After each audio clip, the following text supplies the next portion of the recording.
Albion Ademi ka nisur një kapitull të ri në karrierën e tij, e cila prej vitesh vazhdon në Kin, ku ai ka bërë një emër të njohur. Pasi shkëlqeu me Tianjin Jinmen Tiger, ai është prezantuar në klubin e ri, po në Superligën e Kinës.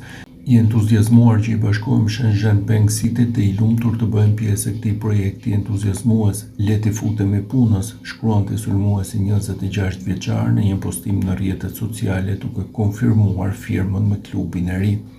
Ademi ka qenë pjesë e kombëtarëve të moshave të Finlandës, por zgjodhi të vishte fanellën kuqezi, duke luajtur që në moshë të re me U21-shin e Shqipërisë. Ai u etiketua asokohë si ardhmja e kombëtares shqiptare nga trajneri Alban Bushi dhe u grumbullua me ekipin A në vitin 2018 nga trajneri Cristian Panucci për një ndeshje të Ligës së Kombeve dhe më pas në miqësore, por pa ja dalë të bënte debutimin e tij.